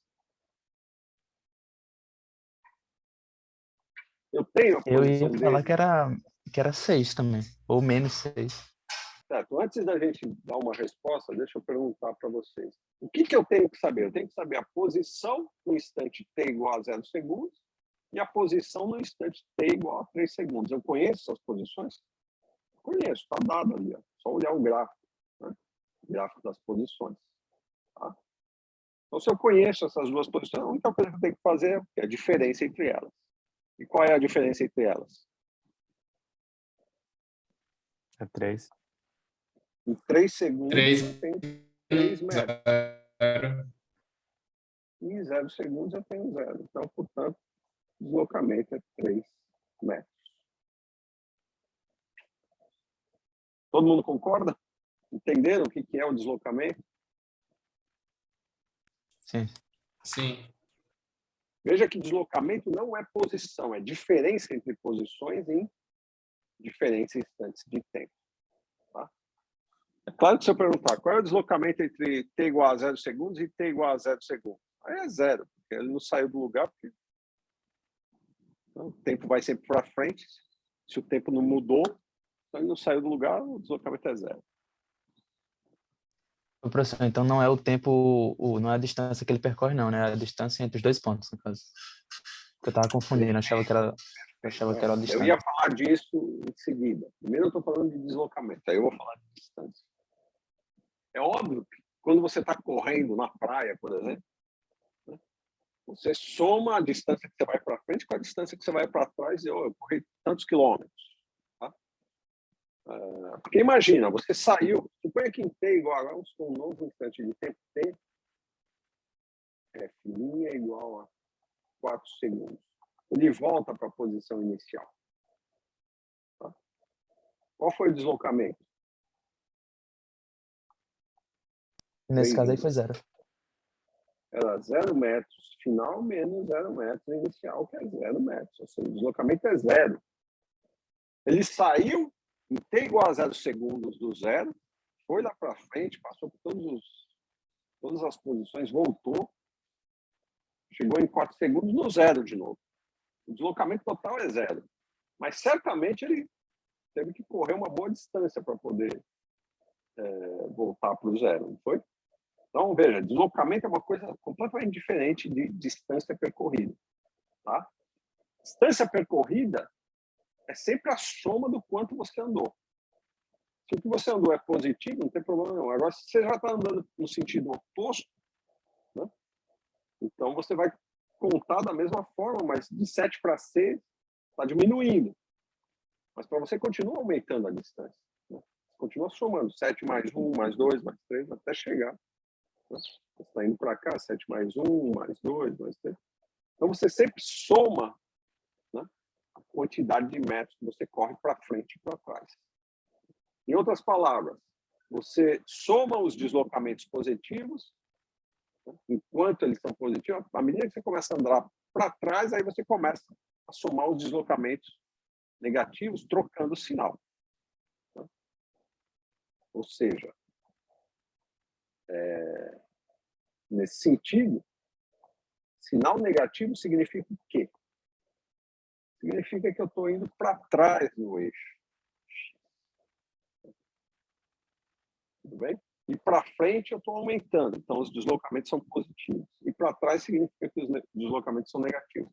Se eu fui para frente de 0 até 2 segundos, depois voltei de 2 segundos a 4 segundos no mesmo ponto, o deslocamento de 0 até 2 segundos tem um certo valor, e o deslocamento de 2 segundos a 4 tem o mesmo valor, só que negativo, foi para trás. Tá? Então, significa que você andou para trás. Esse sinal menos no deslocamento é isso. Tá claro? Pessoal, Liga. então, só para deixar claro, deslocamento é a diferença de posição e distância já é a soma do quanto foi percorrido, não é isso? Soma de quanto foi percorrido, de fato. O seu carro, por exemplo, ele nunca soma deslocamento, ele soma distância percorrida. Para quem tem carro, para quem tem bicicleta e tem lá um odômetro, né, que mede a quantidade de metros, quilômetros rodados, ele sempre vai aumentando. Ele está somando o quê? Está somando distância, não está somando deslocamento. Porque, claro, você sai de casa e volta para casa. Se você somar deslocamento, você não andou nada. Né? Quer dizer, em termos de deslocamento, parece que você não andou nada. Então, deslocamento e distância percorrida dão informações completamente distintas. Às vezes podem coincidir. Você só vai para frente, deslocamento é igual à distância percorrida. Tá? Tudo bem? Mas você vê que, embora você chegou no delta S 3 linhas igual a 0, você não ficou parado o tempo todo. O efeito é como se você tivesse ficado parado. O efeito do ponto de vista da cinemática, né? Quer dizer, em termos de deslocamento, é como se você tivesse parado. Não houve deslocamento nenhum. É como eu jogar uma bola para cima e ela voltar para minha mão. Qual é o deslocamento dela? É 0. Ela subiu e desceu a mesma quantidade no espaço. Tá? Diga. O senhor pode dar outro exemplo de deslocamento? Como é que é? Não estou te ouvindo direito. Pode dar outro exemplo de deslocamento? O último exemplo de deslocamento, Outro exemplo. a gente vai ter vários exemplos aqui. Eu vou continuar falando disso, mas deslocamento não tem mais do que isso que eu falei para você. Em uma dimensão, você só pode ir para frente e para trás, certo? Está indo para frente, você está se deslocando positivamente, porque as diferenças está sempre aumentando a coordenada x. Então, o x final é sempre maior do que o x inicial. Portanto, o deslocamento sempre vai ser positivo. Agora, quando você vai para trás, o x final é sempre menor do que o x inicial. E, portanto, o deslocamento vai ser sempre negativo. Tá? Agora, quem está se deslocando, a que velocidade, isso não importa, porque só vai dar valores de deslocamento diferentes, mas no final das contas, a única coisa que você tem que saber é qual a posição no instante de tempo inicial, qual a posição no instante de tempo final. Tá bom? E é claro, a gente vai fazer exemplos, a gente vai fazer exercícios para isso, para vocês solidificarem essas ideias. Tá? Mas sobre deslocamento, acho que é basicamente isso que eu tenho que falar em uma dimensão. Se vocês tiverem mais alguma dúvida, aí a gente vai para os exercícios mais tarde e vamos ver o que a gente pode resolver usando esses conceitos. Tá? Mas ficou claro que é deslocamento? É sempre uma diferença de duas posições. Né? Sempre a final menos a inicial. Ou melhor, sempre um tempo posterior, a posição num tempo posterior, menos a posição num tempo anterior. Sempre isso. Isso é deslocamento. Enquanto distância percorrida é a distância total, né? Sem contar essas variações para frente ou para trás. Você vai sempre somando as coordenadas que você está alcançando. Tá bom? Ok. Só para deixar aqui distância percorrida sempre positiva ou nula. Nula quando você não sai do lugar. Mas saiu do lugar, a distância percorrida já é positiva. Não faz se você foi para frente ou para trás. Enquanto o deslocamento pode ser positivo ou negativo. Tá? Ok. Então vamos agora complicar a vida de vocês. Como é que eu vou complicar a vida de vocês? Vamos supor o seguinte. Vou desenhar um gráfico. Tá?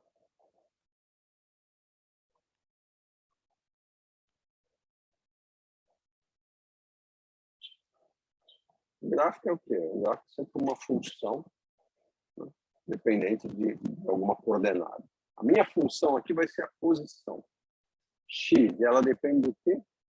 Depende do tempo. Então, o tempo é essa outra coordenada. Né?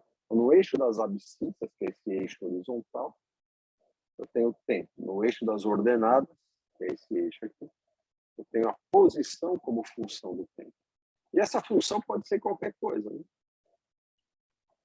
Pode ser algo assim.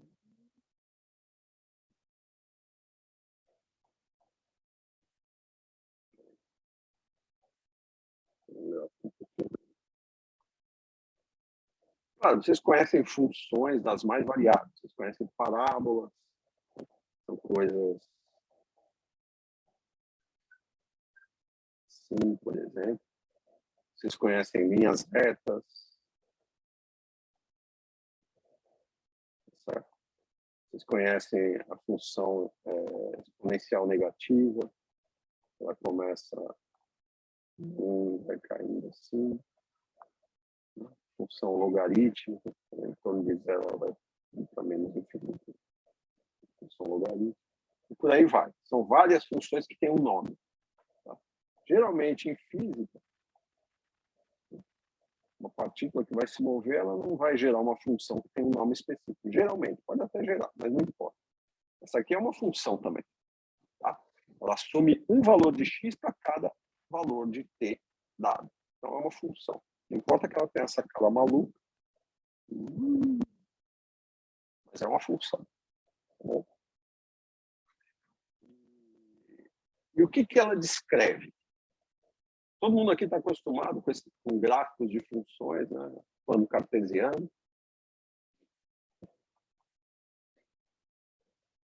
Deixa eu fazer uma pergunta. Todo mundo já viu o cálculo 1 aqui? Eu já. Não. Eu já. Já.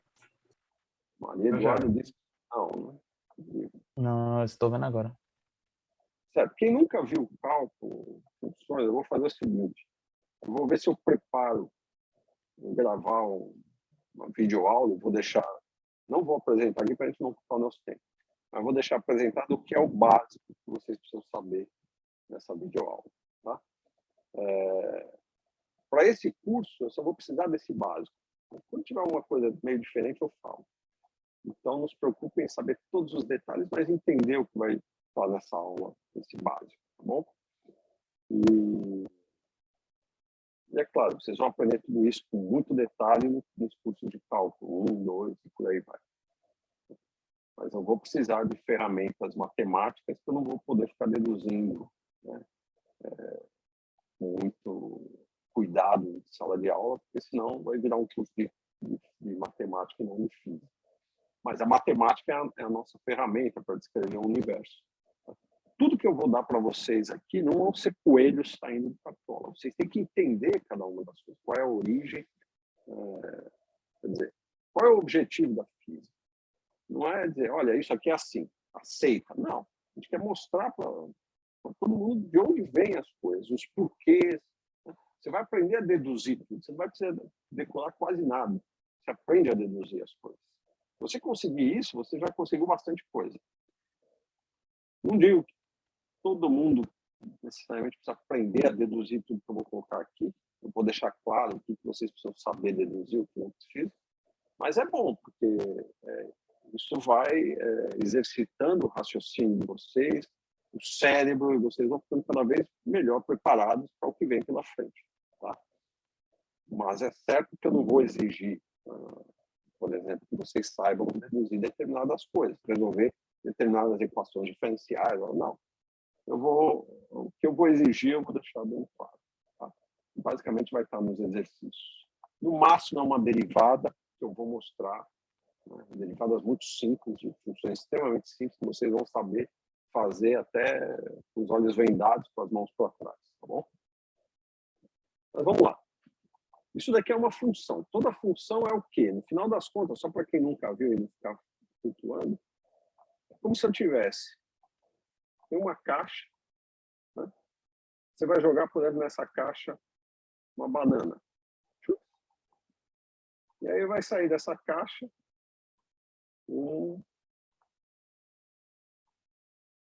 Sou péssimo para desenho, mas deixa eu tentar desenhar Vai sair dessa caixa uma vasilha, um doce bem gostoso de banana. Isso é o que sai.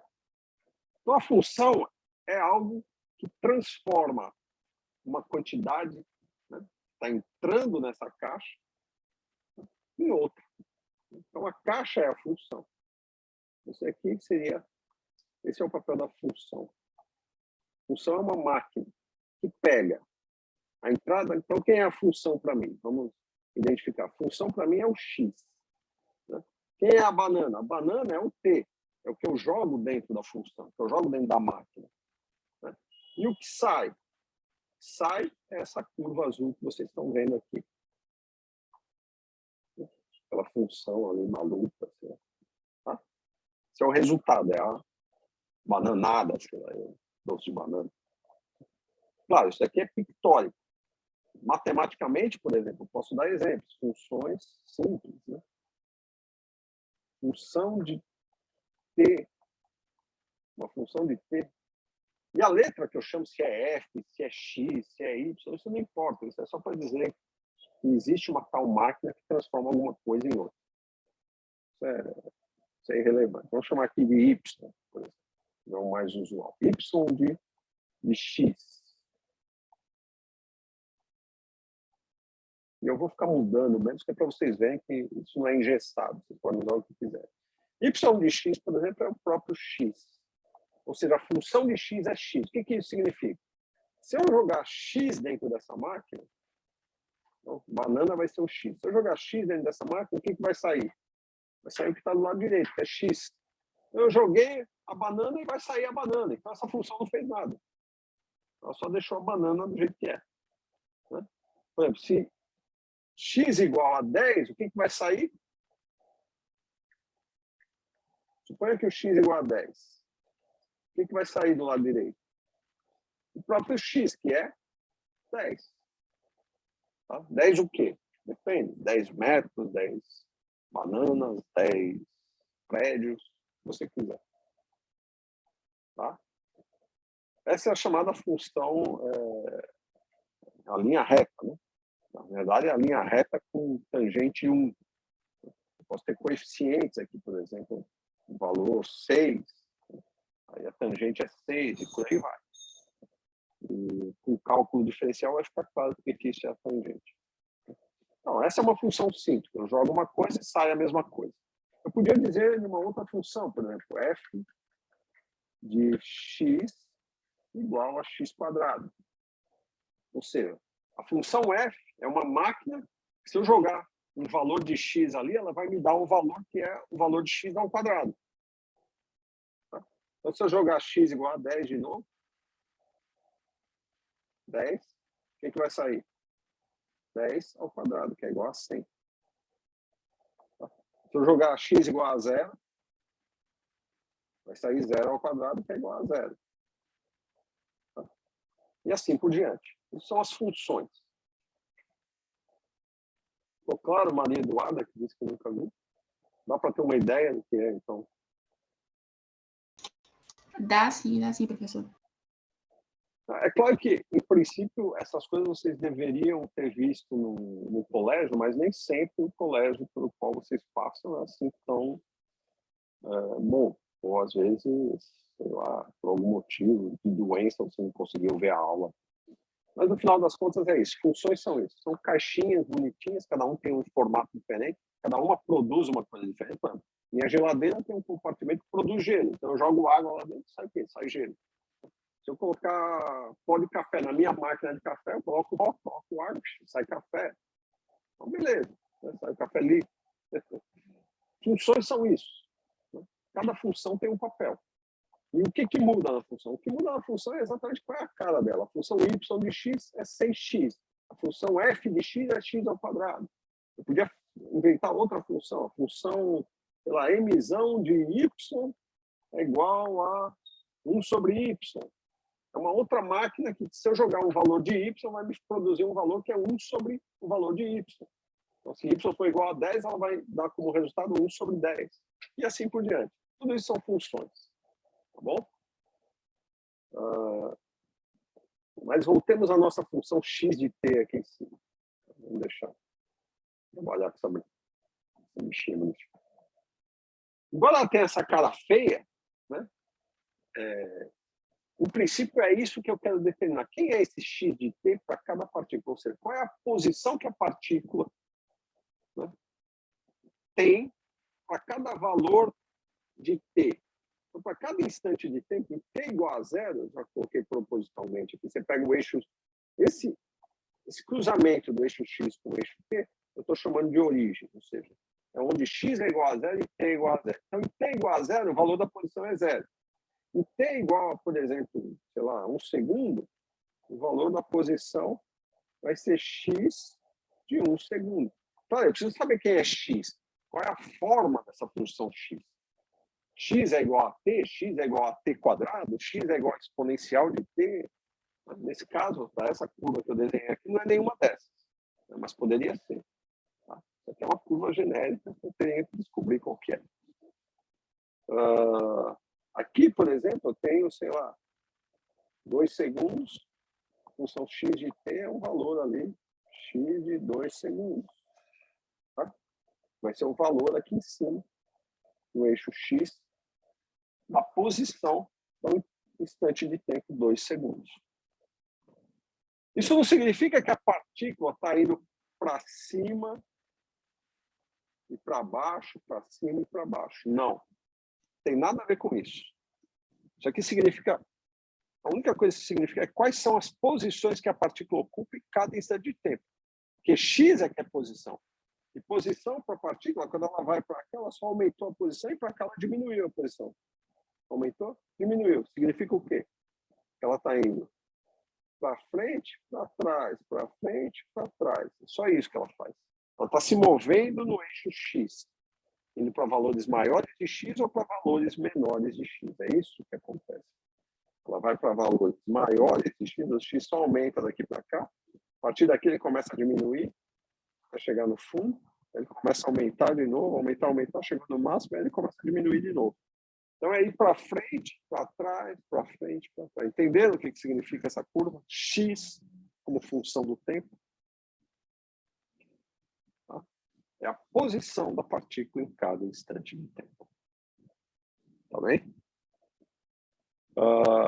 Ora, parece difícil, né, isso daí, mas... se eu perguntar para você qual é o deslocamento da partícula entre 0 e 1 segundo. Tá? Vamos supor que esse valor de x em 1 segundo seja 3 metros e lá em 2 segundos seja 6 metros. Tá? E vamos supor aqui esse valor aqui em 1,5 segundos, a posição seja 0,5 metros. X, esse é o x de 1,5 segundos, igual a 0,5 metros. Então, x de 1 segundo é igual a 3 metros, x de 2 segundos é igual a 6 metros. Então, agora eu posso fazer perguntas como qual o deslocamento da partícula. Dado esse gráfico, você é capaz de me dizer. Certo? Então, eu vou fazer esse tipo de pergunta. Vou apagar isso aqui embaixo, porque isso aqui foi só para ilustrar o que é uma função, acho que todo mundo já. Careca, isso. Vamos olhar para esse gráfico e eu vou fazer perguntas. Então, eu vou perguntar qual o deslocamento ΔX da partícula, né? Quando ela vai de T igual a 0 segundos para t igual a 2 segundos.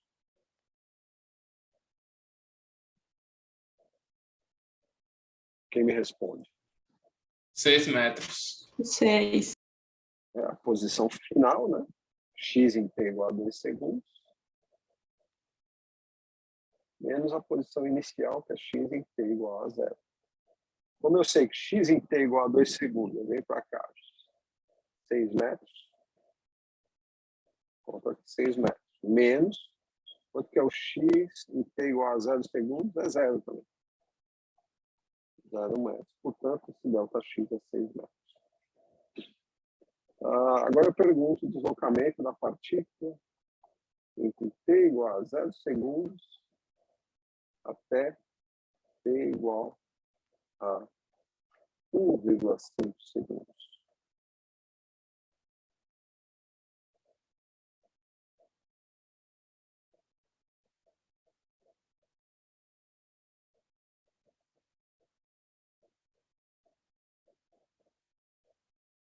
Qual é? De novo, é x em t igual a 1,5 segundos menos o x t igual a 0 segundos. De novo, em 1,5 segundos é 0,5 metros. Menos 0 metros, que é 3,5 segundos. E aí, moleza, né? Agora eu vou perguntar para vocês qual é o deslocamento da partícula entre t igual a 1 segundo e t igual a 1,5 segundos. Então, de 1 segundo para t igual a 1,5 segundos.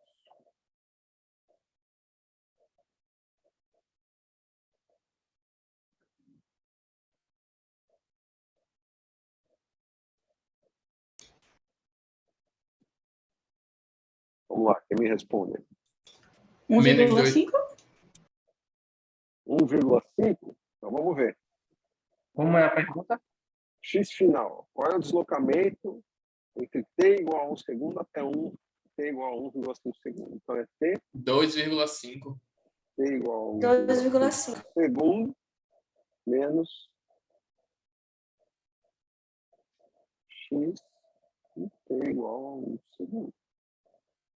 Vai dar t igual a 1,5 vale 0,5 metros.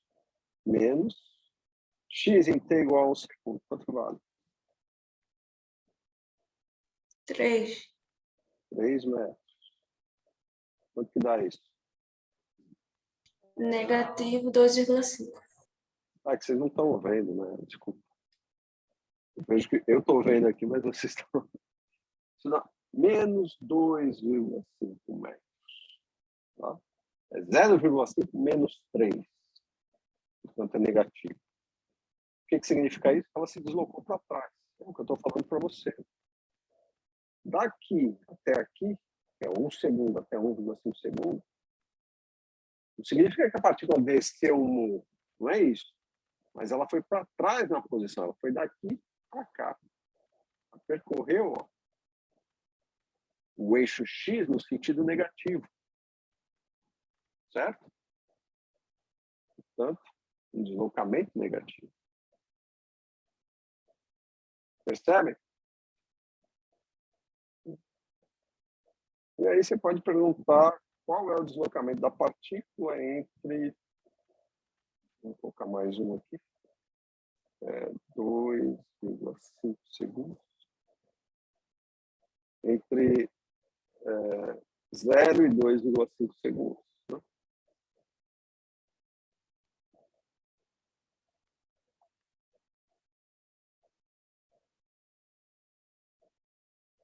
Segundos. Bom, em 0 segundos, a posição dela é x igual a 0. Em 2,5 segundos, a posição é x igual a 0. Portanto, 0 menos 0 é 0 metros. Ou seja, ela voltou para a posição inicial. Então, o tempo sempre aumenta, sempre cresce. A posição é, eu saí do zero, fiz o diabo, mas voltei para o zero. Tá? A posição é isso aqui, é o eixo vertical. O eixo vertical eu fui lá para cima, mas depois eu voltei lá para baixo. Ou seja, não saí do lugar, não, saí do lugar, mas o efeito total é como se eu não tivesse saído. Eu saí de casa e voltei para casa. Tá? Compreenderam? E é claro, embora eu não saiba cada dessa função, eu vou saber algumas propriedades a respeito das funções. E a gente vai ver que no caso da cinemática usual, as funções são muito simples. Tá? Não são linhas retas, não são parábolas. Tem muitas complicações maiores. Vai ter um ou outro exercício que você vai ver uma função cúbica, mas aí tem a ver com outras coisas. A gente vai saber lidar com isso.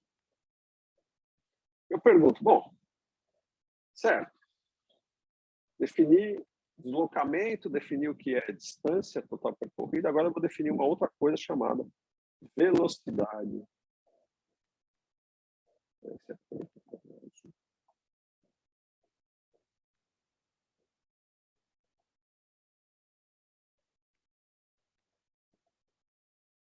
Média. Bom, velocidade média, a definição de velocidade. Velocidade é o que dá aquela noção do quão rápido foi o meu deslocamento. Né? Se eu demorei muito para me deslocar, ou se eu demorei pouco para me deslocar. Quer dizer, isso é codificado matematicamente numa razão entre a distância percorrida, né, e o tempo que eu levei para percorrer essa distância. Só que se eu usar só distância, a gente viu que distância percorrida vai me dar uma coisa que é diferente de deslocamento. Tá? A gente vai ver qual é a diferença prática dessas duas quantidades. Tá? Então, vamos lá. A velocidade média ela é definida da seguinte forma. Tem várias maneiras de você dizer o que é velocidade. Você pode colocar um índice M, você pode colocar uma barra em cima. Né? Tem gente que usa assim, é a notação usada em estatística para valores médios. Tanto faz, vocês vão ver várias notações. Geralmente eu uso uma barra em cima. Tá? A velocidade média, não sei se o Halliday acho que ele usa um Mzinho, não tenho certeza. Mas eu vou usar essa barra. A velocidade média ela é definida da seguinte forma. É a razão entre o deslocamento, ΔX, e o intervalo de tempo durante o qual ocorreu esse deslocamento. Ou seja, a diferença, né, do tempo associado a essas posições iniciais e finais. Na prática, isso significa o seguinte: x final menos x inicial dividido por tempo final menos tempo inicial. Sendo que o tempo inicial está associado à posição inicial e o tempo final está associado à posição final. Qual era o instante de tempo quando eu medi a posição inicial? É o TI. Qual era o instante de tempo que eu medi a posição final? É o TF. Tá? Vou tirar isso aqui só para não ficar poluído. Mas acho que deu para compreender. Então, essa é a definição de velocidade média. Então, eu posso perguntar agora quais as velocidades médias associadas a esse movimento, dado que a gente já fez alguns cálculos. Por exemplo, qual é a velocidade média para a partícula de t igual a 0 segundos para t igual a 2 segundos? Eu vou fazer o seguinte, eu vou copiar isso daqui. A gente vai usar isso.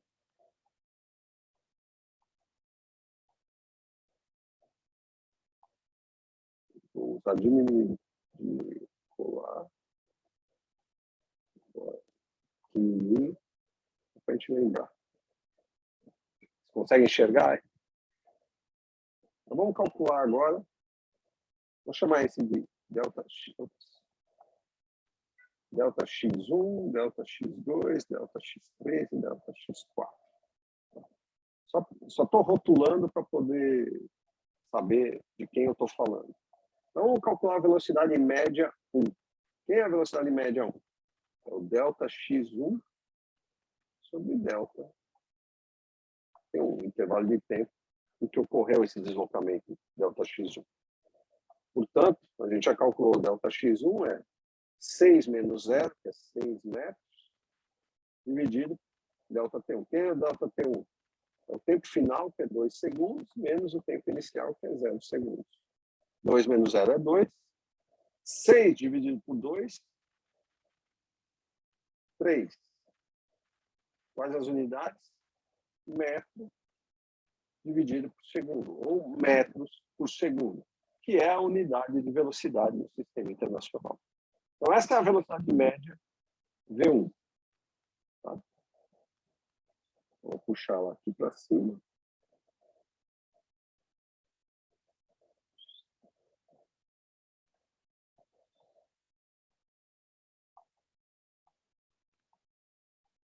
Então, esse deslocamento produziu essa velocidade média. Agora vamos calcular a outra. Quem é o V2 médio? O 2 médio é o delta x2 dividido por delta t, durante o qual ocorreu esse deslocamento. Está todo mundo acompanhando? Vocês estão muito quietos aí? Não sei se está tudo bem. Sim. Sim, professor. Ótimo. Então,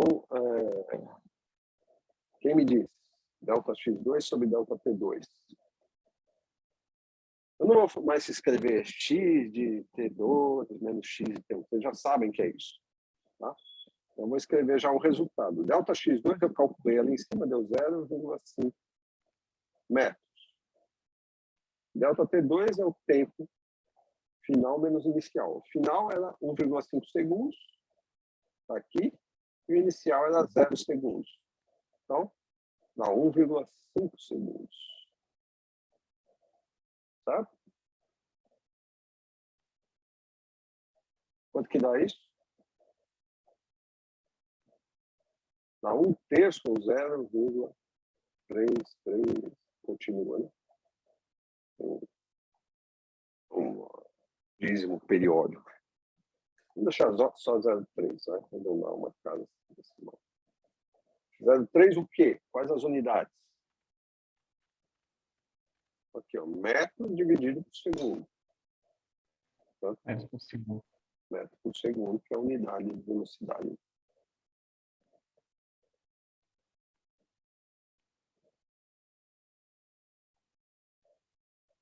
Aí calculado o V2.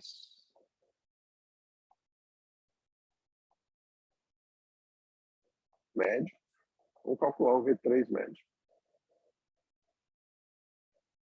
V3 médio, delta x3 sobre delta t3. Quem é delta x3? Já calculamos ali, é menos 2,5 metros. E o delta t3 é 1,5 menos 1. Portanto, 0,5 segundos.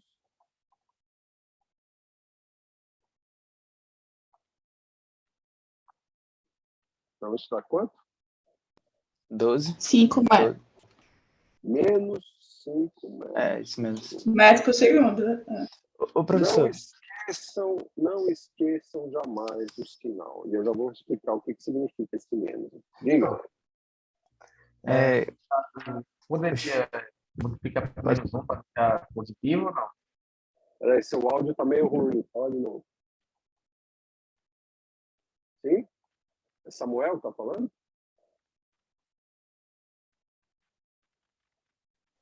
Samuel?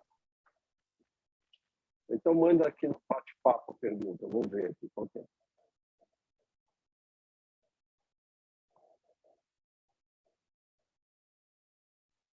Professor, eu acho que ele tinha perguntado se poderia multiplicar os dois lados por menos 1. Alguma coisa assim. Não. Por quê? Eu estou calculando velocidade média. A definição de velocidade média é delta x sobre delta t. O delta x sobre delta t, né, é menos 2,5 metros dividido por 0,5 metros.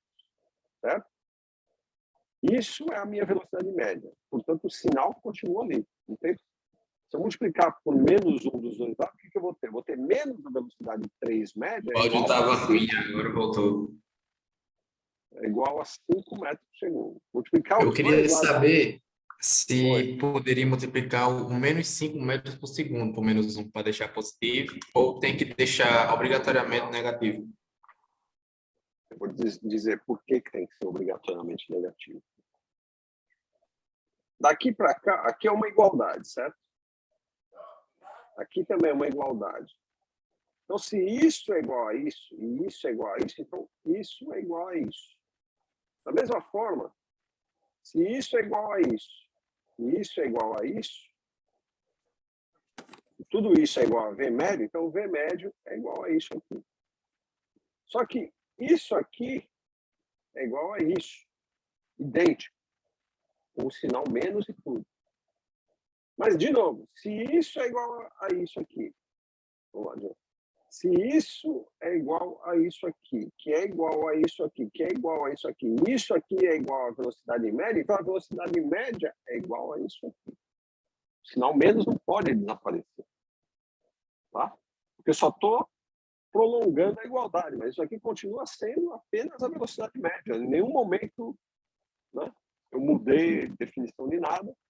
Então, cada igualdade aqui, eu não posso multiplicar por nada sem multiplicar tudo que está antes da igualdade pelo mesmo fator. Então, se eu multiplicar por menos 1 aqui, eu tenho que multiplicar por menos 1 aqui, tenho que multiplicar por menos 1 aqui e menos 1 aqui. Aí, o que eu vou ter? Eu vou ter menos V3 médios igual a 5 metros por segundo. Então, o único jeito disso ser positivo é eu passar o sinal negativo para o lado da velocidade. Mas, no fim das contas, só estou dizendo a mesma coisa, que a velocidade média continua sendo menos 5 metros por segundo. Entendeu? Agora eu entendi. Então, tomem cuidado. Eu vejo que, às vezes, os estudantes cometem esse tipo de erro, é comum, porque vocês, às vezes, se empolgam, estão nervosos, não sei o quê. Ah, não, esse aqui tem menos e menos, eu posso multiplicar por mais. Não, mas e o que estava do lado esquerdo? Se você não multiplicar tudo que está do lado dos outros lados esquerdos, você está cometendo um erro. Multiplicar por menos um dos lados da equação é multiplicar todos os lados anteriores pelo mesmo fator. Você tem uma igualdade, é como uma balança. Isso daqui só vai se igualar a isso quando eu colocar a mesma quantidade. Então, se eu multiplicar um lado da balança por 3, ele vai provocar um desequilíbrio. Então, eu tenho que multiplicar o outro por 3 também. Entendeu? Se eu multiplicar por menos 1, eu tenho que multiplicar o outro por menos 1 para manter o equilíbrio sempre. É isso que é uma igualdade. E uma vez que eu estou arrastando a igualdade, se eu multiplicar aqui por menos 1, eu tenho que multiplicar todos os lados da igualdade por menos 1. Tá certo? Muito cuidado. O que eu posso fazer é isso aqui, é isolar.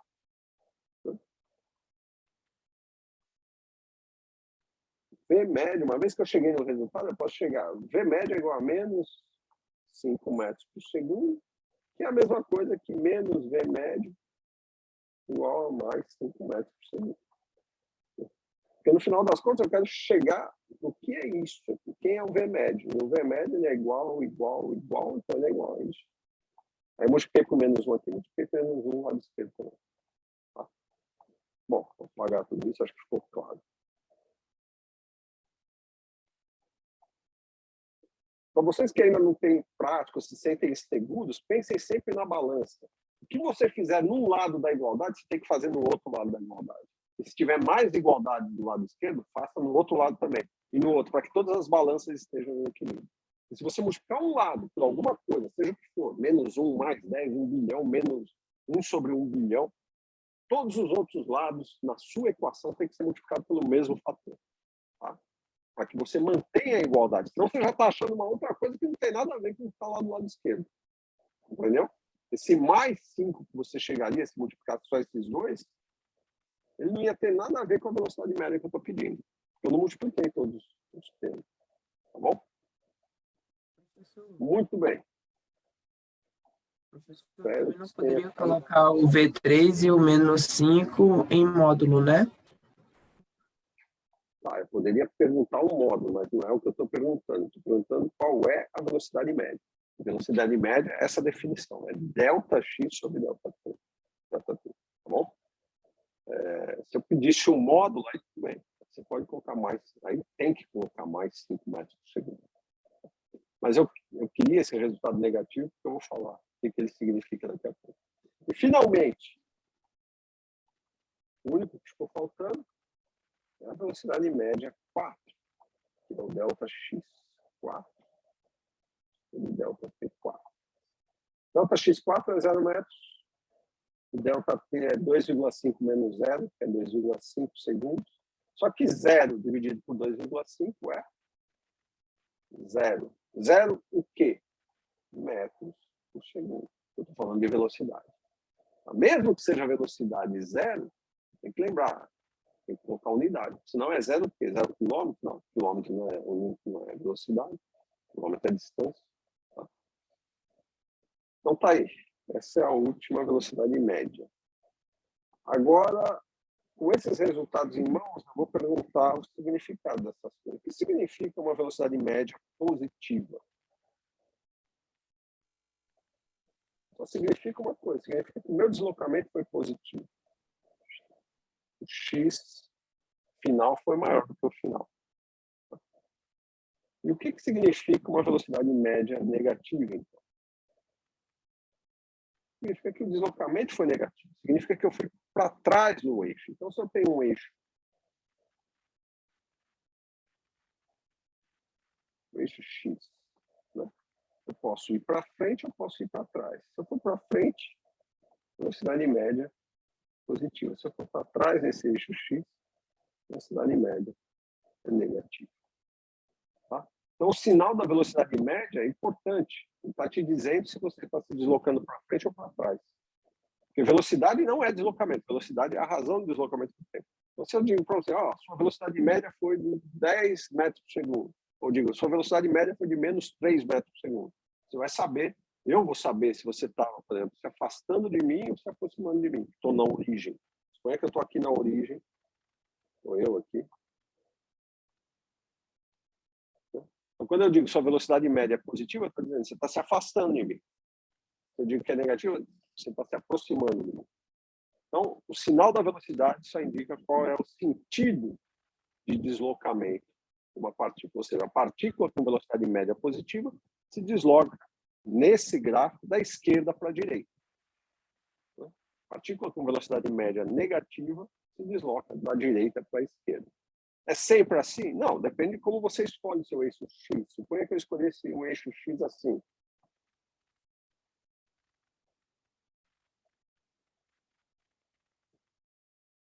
Ops. 0 aqui, o X aumentando para...